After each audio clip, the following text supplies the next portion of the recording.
very quickly introduce the panelists and the moderator for the panel today. Sumit Chakraberty, editor of TechInAsia, is our moderator for the panel. We have Sonia Manchanda, founder of Spread, and also a board member of CB. Rakesh Mishra, co-founder of Xcubator. Madam Rajshri Pati, chairman of Rajshri Group of Companies and also board member of CIBI. Aditya Devsood, chairman of Adhyanta School and Startup Tunnel. Arjun Chowgle, executive director of the Chowgle Group from Goa. Ravi Krishnappa, member of Charter Member TiE Bangalore and investor of Indian Angels Network. I hand over to Sumit to begin the panel. Thank you, Vish. This is a power-packed panel, and very diverse. So I'm not going to be standing in the way. I'll jump right into the topic.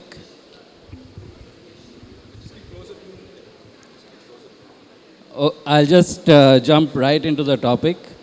The topic is, when are we going to see a unicorn in the Indian education space? I'll just add a rider to the topic. Do we want to see a unicorn or do we want to see a bunch of many other creatures? And I'll start with Ravi Krishnappa, who kind of straddles the world of both venture capital as an angel investor and also education as founder of Science Adda. Yeah, so first disqualification. I've stopped being an angel investor, more an entrepreneur. But I'm not too sure about the unicorn piece. So I'll keep it quick and then we can delve into the detail. I'm not too sure about the unicorn piece because aspirationally, unicorn has to do, in my mind, from what I've read, it has to do $1 billion in valuation, sales notwithstanding, right? So would you consider WhatsApp an unicorn in that particular sense? Today, I'm not too sure. The world consider WhatsApp as a unicorn, right? But we do talk about whether a Snapdeal or a Flipkart is a unicorn or not a unicorn. So from a celebrity perspective, what we do have the ability is to create 1 billion plus users who are active users on what we want to do because we have the choice to do that. Will we adopt that scale globally is a question that I think we need to think deeply because we seem to always think that we are special in some ways. And as human nature, we are not any different than anybody else. So long story short, I think we have the choice to have 1 billion votes plus in whatever we do, but it's up to us to take it to the world and not look at it as a reflection. Okay, let me just frame it a little differently for Arjun, in the sense that, going after unicorn status, at least in terms of valuation, is that the kind of goal that will really serve the purpose of the higher goal, if you like, of education rather than making money through business? Or do we want like $10, $100 million companies? So here I'm asking about, the business objective versus the goal of improving education in the country. Well, in education, you have the capability to have a large impact and an impact at scale. And I think any type of venture that has impact at scale it has a lot of value. Now, whether you want to extract monetary benefits from that, I don't know. And probably considering the challenges that we face in countries like India, the developing world, and also the developed world, where there are a lot of inequalities also that is happening. A lot of the scale actually comes from the bottom of the pyramid and the middle classes also over there. So how much money can you actually extract from there? I don't know. But the point is that you do have the opportunity to extract scale over here. If you look at India, for example, we have 260 million children between the ages of 6 and 15 enrolled in school. The dropout rates in India have come down from something like 78% in 1961 to 30% in 2014. So that just shows that across all demographics, the value of education has improved. People are finding that there is value in sending the children to school. So if there are businesses that can cater to this, I think they will be very valuable. Actually, what I'd suggest is that, all the panelists feel free to jump in with questions. I mean, just put your hand up, and because it then becomes more like a brainstorming session rather than a question-answer session, because there are so many of us. So, I mean, the basic proposition I'm talking about here is that, VC funding follows a certain model, and it goes after a certain kinds of businesses, whereas the deeper problems of education in the country require solutions which go far beyond that. Where can there be a connect, and where is there a disconnect? Is VC's funding helping, or in some senses does it worry you that unicorns might emerge? So maybe Aditya, and feel free to jump in, everyone. So, we've had a lot of opportunities to talk about these matters in the last couple of days, and I'm already on record with some of you saying that EdTech is a counter thesis for me. Why is that? It's because you might make some money somewhere, some model servicing some institution, but will you really impact learning outcomes? I think not. And even such enterprises as we've invested in that service the EdTech sector do not make a claim that they'll really transform learning outcomes. They support the processes of higher education, for instance, or other institutional needs that these organizations have. On a wider level, I'd like to say that there's a tremendous churn abroad in our country and many other regions of the world around what education is and how it works. What we see is that some of the forces allied against this change are parents and uncles and grandparents and older teachers, figures of authority that have traditional ideas about how education operates. So when you come to the marketplace with new offerings, you're actually fighting on two different fronts. One, you're trying to achieve new kinds of insights, transformation, transcendence. And on the other hand, you're trying to get kids married. Right? That's what higher education does in many, many regions of India. You get an MBA in order to command a different kind of price in the marriage market. And you guys know this in Coimbatore and Indore and other such educationally rich centers. So one thing, again, I would like to have discussed, but we can still turn to it, is education in terms of learning, education in terms of credentialing. And the real disruptions, I would like to say, are those that are going to be able to attack both simultaneously in some substantively new way. More later. You want to add to that, Rajshri? Thanks, Aditya. I'd like to, speak about something that's I feel very strongly about. I think, unicorns can only be born in an environment that allows them to grow and to be endorsed. I've always said that, India has some of the largest IT companies in the world. You have your Infosys, you have your Wipros, you have your HCLs. They're all global companies. Why is it that we've never been able to produce a Steve Jobs, and we never will for a very long time? And ask yourself why. That's because fundamentally the education system here simply does not allow you free thinking. It doesn't allow you a liberal mind. There's so many walls and barricades and expectations from society, from the policymakers on what education should be.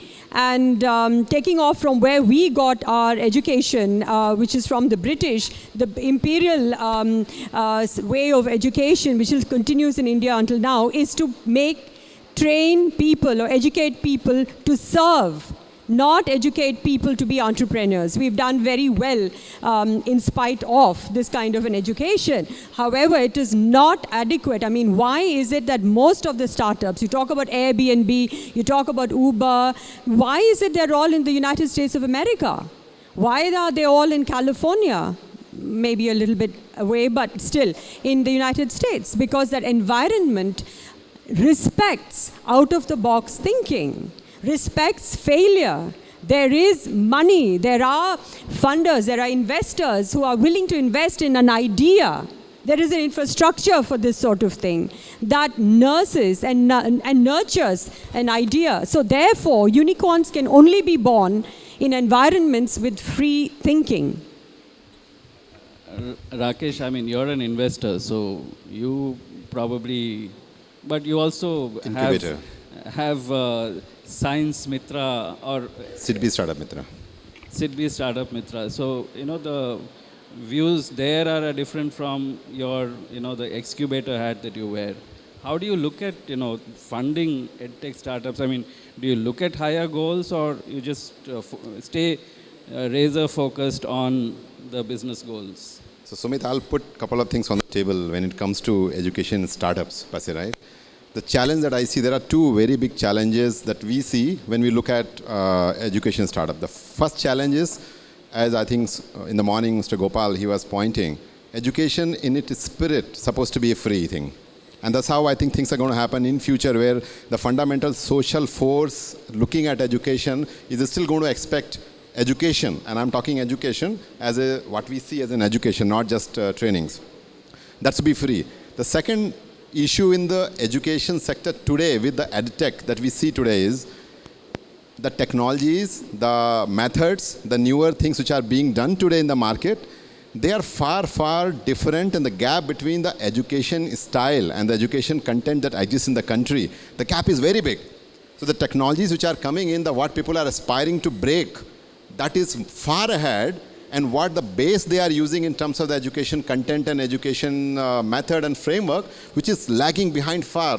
So probably it's going to be, in my assessment, is going to be another maybe decade when the whole education system and education style, and you will see a lot of alternative education forces which are starting to erupt now. Maybe it's going to take a decade. When the base of the education, the way what we call education, what we put forward to our children and to society, when that is ready to basically be hand in hand with the technologies coming in, I think that's where probably the whole unicorn thing in the mind will come in. Now, if you look at, I don't know if you notice, and we can see I think the startups that have pitched today, and my apologies to startups who are coming into saying this, but look at it, majority of them, the education, the startups are coming on the fringe of the education. They are in the core of the education. They are into e-commerce, they are into selling stuff, they are into building various things which are not changing education. They are facilitating in some way, right? And why are they doing it? Because purely the force of being unicorn, the VC, the funding, all of this, that's a force which is forcing them to say, can I become profitable in 1 year?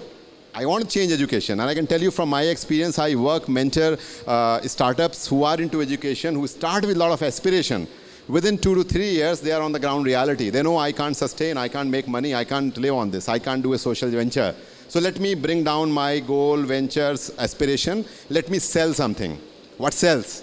And what sells in schools, what sells in all these colleges is not education. What sells is the fringe.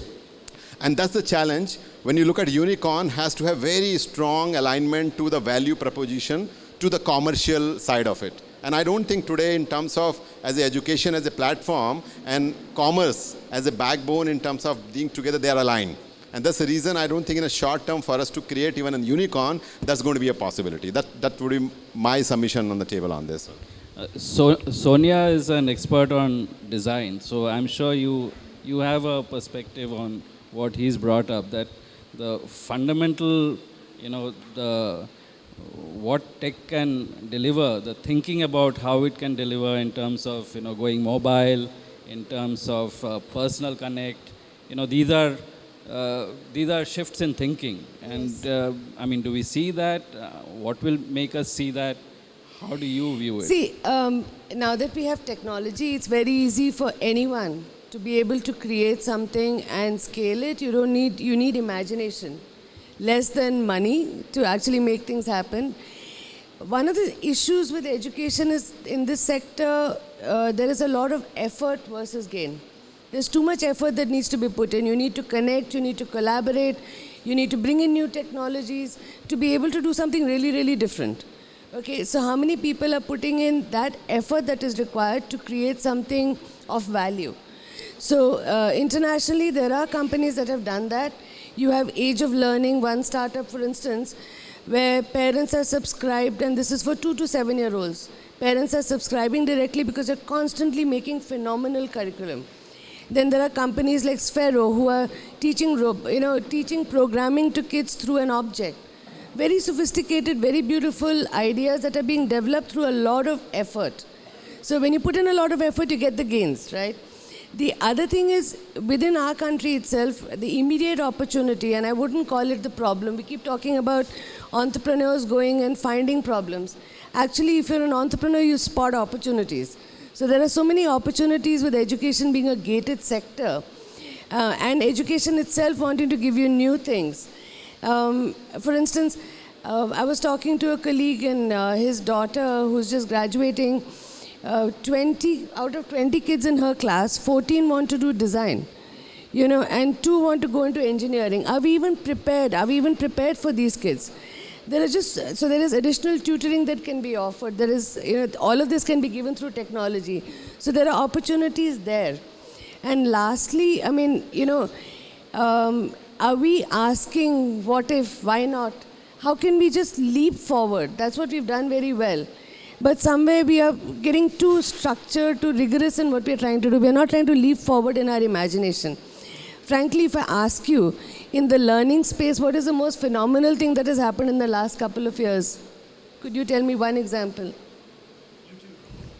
YouTube, right? So for my daughter, she knows how to, in her holidays, she's baking brownies. She's doing all kinds of things. She knows everything about horses because she's interested all through YouTube and Google. She just picks up the phone and she asks. She no longer has to ask me. So besides me and my husband, there's Google and YouTube in the house to answer all those questions. So those are fundamental shifts which can only come through imagination. Very, very valid point. I think let's take for a minute and think through this, right? I think the fundamental problem that you're trying to address, and this is the point that I don't know for who those, we had a chat when Madan was making a point to say, look at a problem. Yeah. I'm saying a problem will get you only incremental results because we are looking at these as an incremental problem. Right. As a country, we have 1 billion odd population. About 60% of them are studying something or the other at any given time, right? Roughly, even if you discount that and say that we have 400 million people trying to think of something, right?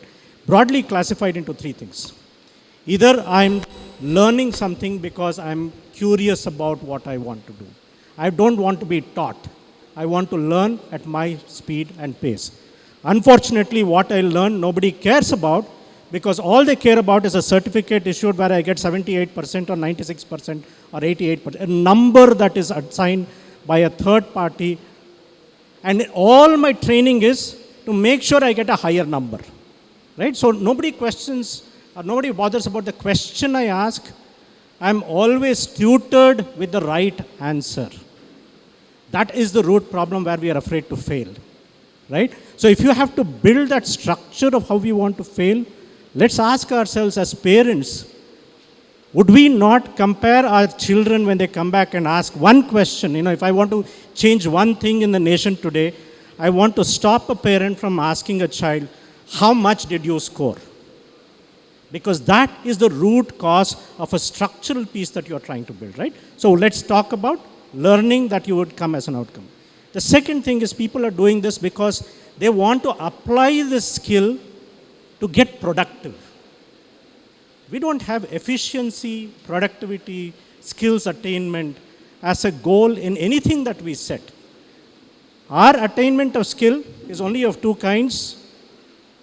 Sorry if I'm offending somebody, but we are only working. So I was talking to a person out of IIT, and I don't want to name a very senior person. I said, there's a problem that the IIT structure today is led by 2 things. The discussion is on 2 types of quotas, QUOTA and KOTA. That's the structure that you have got, where I prime a set of people to pass out of quota and then get into IIT. And that becomes the epitome of what I think is education. So the second piece is, if you have to structurally break this, you have to go back and say that it has to be something like where I would be able to choose what I want to do and still make a living out of it and have a respectable life, right? The dignity of labor, the ability for somebody to go and work together and stand up and say, I know this subject. Those 3 things, if you can bring in, then you have a chance of making it a unicorn. Okay, I just have one more question, which is, I mean, we've spoken about the deeper aspects of education and some disconnects with EdTech. I mean, we have entrepreneurs, EdTech entrepreneurs sitting here. What is the advice that you have for them to, what kind of businesses should they pursue? How do they find a balance between these issues that we are talking about? So I'm just going to kick things off, right? This is not a comprehensive comment, but over the last 3 years, through this Adhyanta Fellowship and then through Startup Tunnel, we've been interacting with a lot of young people. And as a result, we have some purchase that we didn't have earlier around how young people discover things, learn things, make connections, build relationships. And then we met a young guy who is himself observing these phenomena. And he had, on first inspection for me, a crazy idea. I thought it made no sense as far as my lifestyle, and it didn't make any sense. But he said, look, everybody I know is exploring courses online and experiencing educational videos online. And in fact, I think this is something that people would want to share with each other. So I'm building a sharing platform where I accumulate educational or learning experiences, skill building experiences that are relevant to me so that I can share them within my peer group more widely. Now, we had a number of conversations. I don't know whether he's grown out of this idea, whether he's still doing it or whatever. But this represents some kernel of insight that he is beginning with thinking around a new kind of self-instructional and peer instructional or sharing of self-instructional behavior, which is as yet only lightly attested or newly attested in the world, and then trying to see how that can be supported and what kind of platform needs to be created. Anybody else has a... So I spoke to at least 3 to 4 startups who are into edutech space for a decade, who had tried.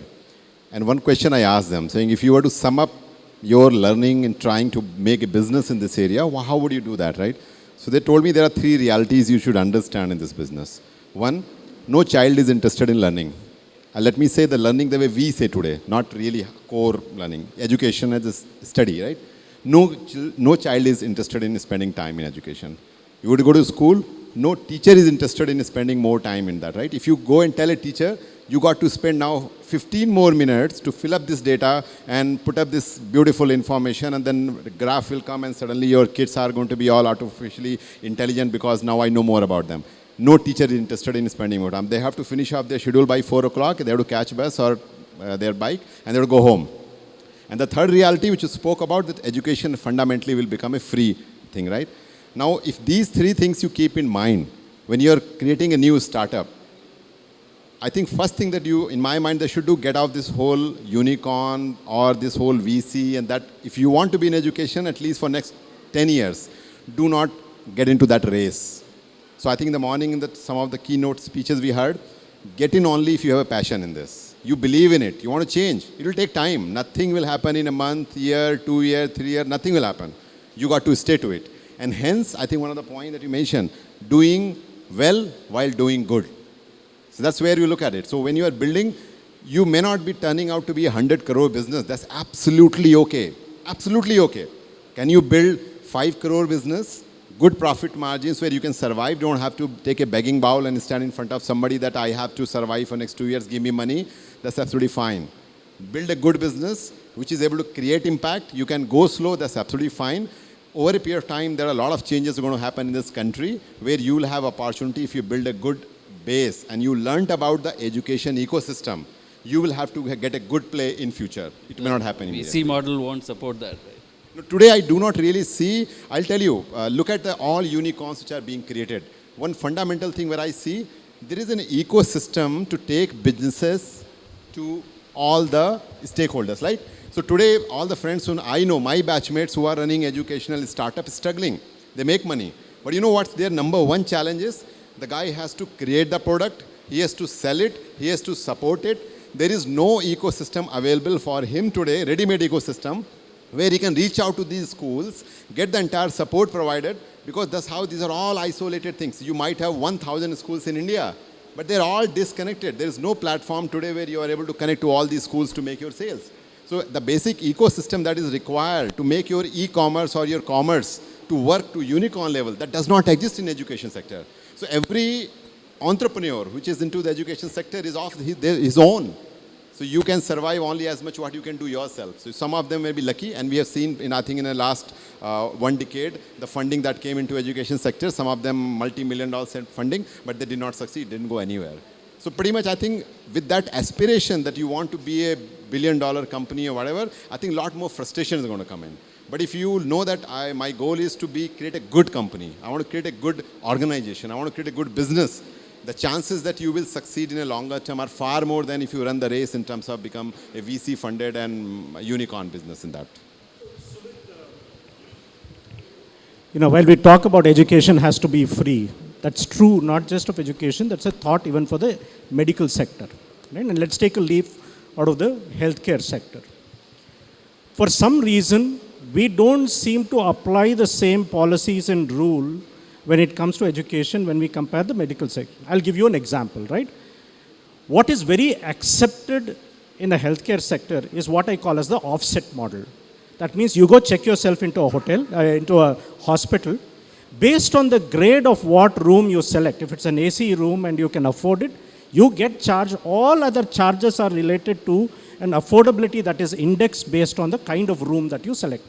And that difference of payment, that's the premium that you collect, is essentially allowing that particular hospital to overall maintain an efficiency and pay that off in some ways as I'll call it the social dividend, right? They have the ability to take that out and pay it out as a social dividend. This is a very accepted model, right? All of us know this, right? I'm sure you understand. For those who don't understand what's an offset model, I can do a long lecture. But for whatever reason, you don't see that as happening in the education sector, right? I'm very happy that you brought in. And if you look at now what you brought in as an example, precisely that AC room is not the core medical. That's a fringe. It's a fringe, first thing. If you look at education sector, in Kota, you talked about, right? You'll be surprised to know one of the businesses which is the most flourishing businesses is the hostels and food. Because of so many students who are migrating from other states and coming in, guys figured out that they have been struggling for years. Every time they come in, they don't get to stay. So more than what the coaching center makes, you'll find all these hostels which are making that, right? But you know what? That's a fringe. That's nothing. It's not helping in medical thing that your AC rooms. So I think same thing is going to happen in education. Let's open it up to questions from audience. Anybody? Oh, sure, please. I'm just curious, how much of the, the tutoring courses for your entrance examinations and so on, at least in tier 2 and tier 3 cities, I know it happens in isolation and privately. I'm not sure how much of tech goes into all this, and this is an enormous opportunity. So I'm not quite sure, how much that has been tapped.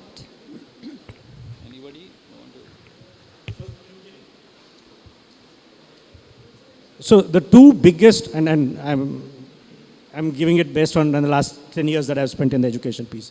The two biggest areas that are today flourishing is essentially assessments and tutoring in some shape and form, right? And all the VC funding that you see, whether it's old Tutor Vista model that went in, whether it's the new one out of Bangalore, you will see Vedantu, you will see a few of this. All those is associated with how will I make you get into a premier school or a premium college at a particular structure, and right? That's the same case in China, right? Yeah, so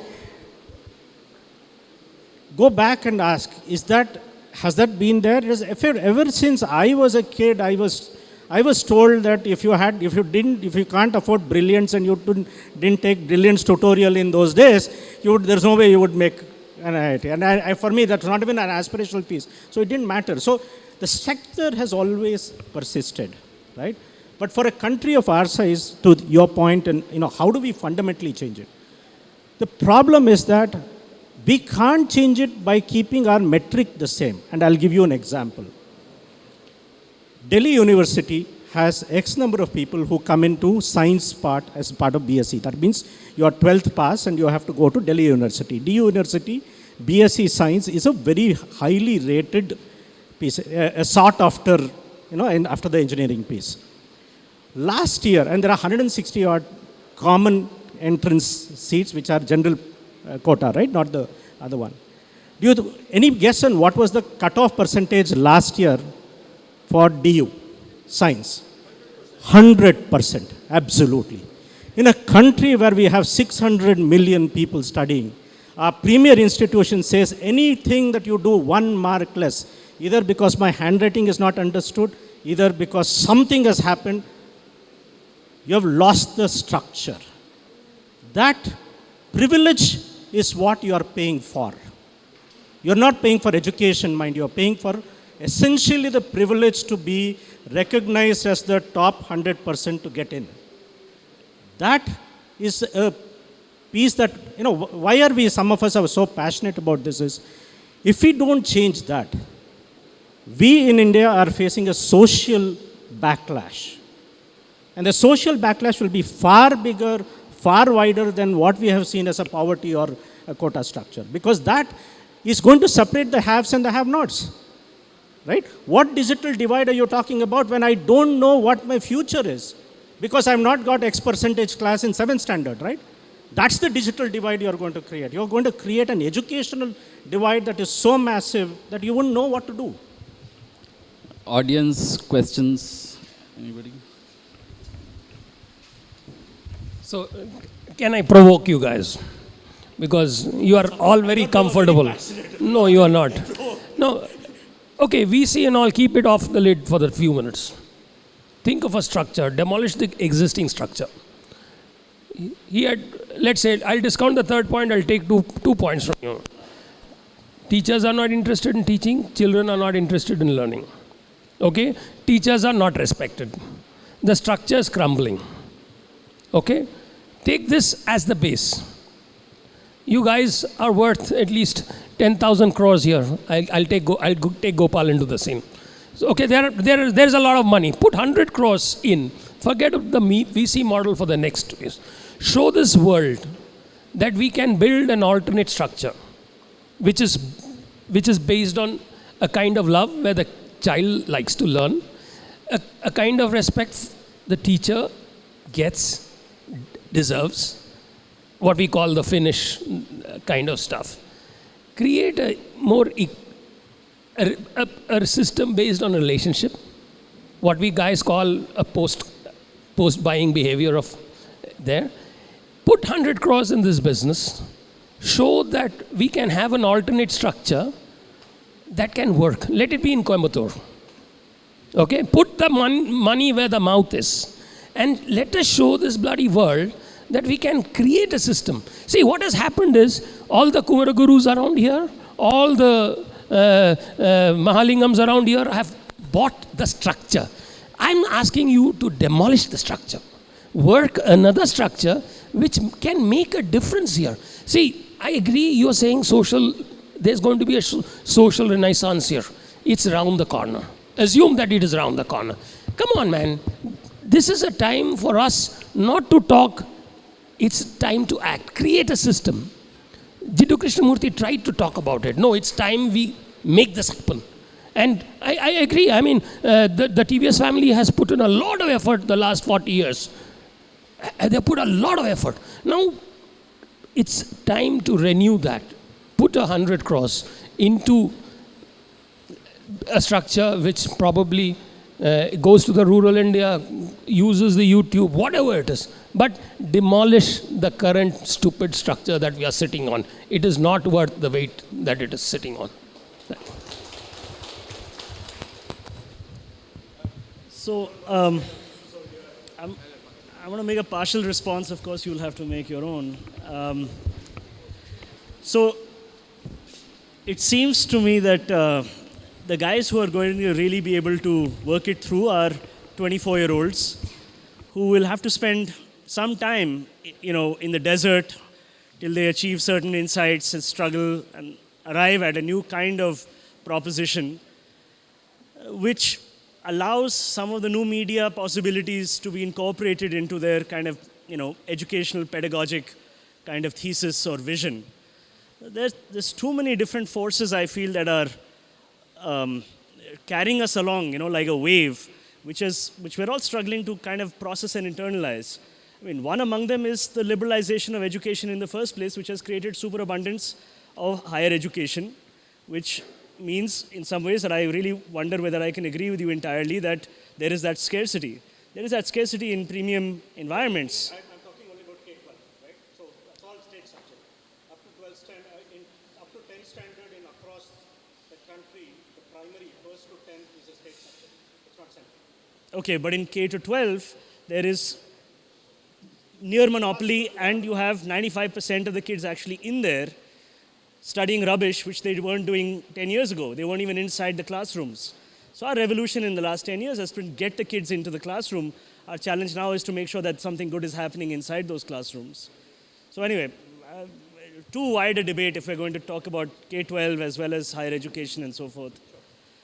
But just to say that there is in certain cases oversupply, so that scarcity reflex is actually misguided, and in certain cases there's a superabundance and schools are shutting down all along highways of India, whether you're traveling to Jaipur or Chandigarh. I'm sure intercity in Karnataka and Tamil Nadu there are higher education institutions that have no takers anymore. So this is a strange phenomenon for us, that there is a lot out there. The one offer I wanted to make was that we are doing something in partnership with USAID called the Read Alliance, which is focused on early grade reading for children under the age of 6. Just simply trying to understand what are the innovative pedagogies and thought leadership out there where people have tried new things to get, Adivasi communities and Dalit communities and marginal communities of different kinds, first generation literates, to be inclusive while also using technology, including mobile media, including same language subtitling and other techniques. Now, these are all grant funded. There is no expectation of scalar return on investment.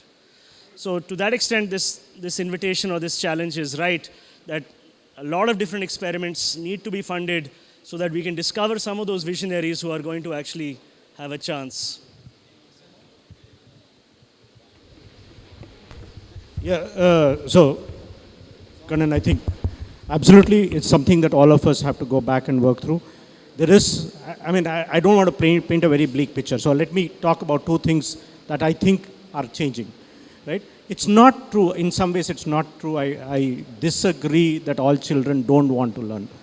Because I go to schools and I do two things, right? I go and talk about literacy to government rural primary schools. This is up to 5th standard. And I do 1,800 schools at scale. So Sikshana is what I do as a trustee. It's a very different problem.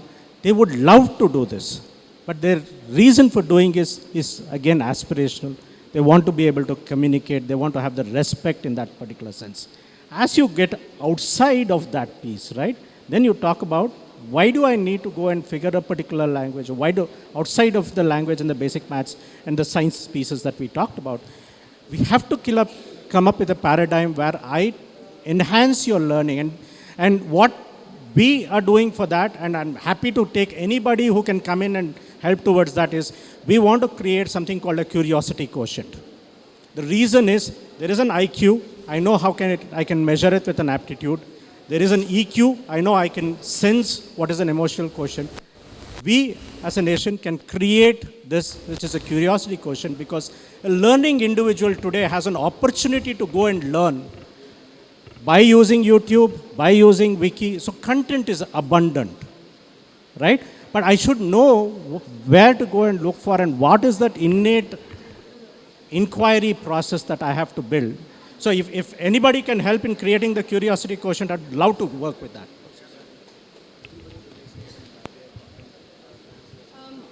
I just wanted to respond to what you said.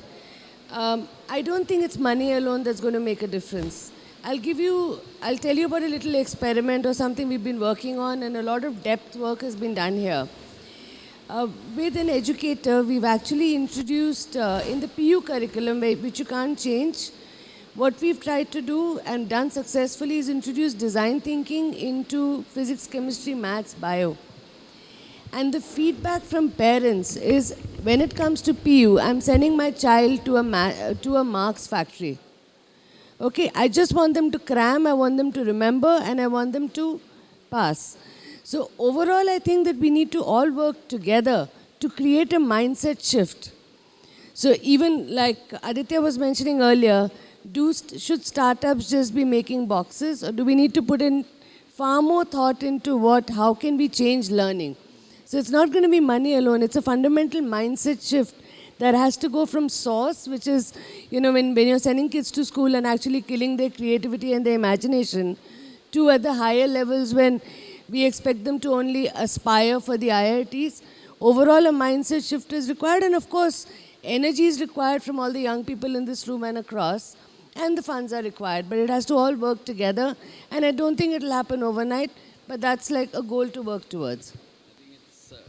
It's quite a large subject to really deal with in a limited time. So I'll wind up now. I hope you've at least, got a trigger to think about the space that you're in a different way. And best of luck to Coimbatore. Thank you.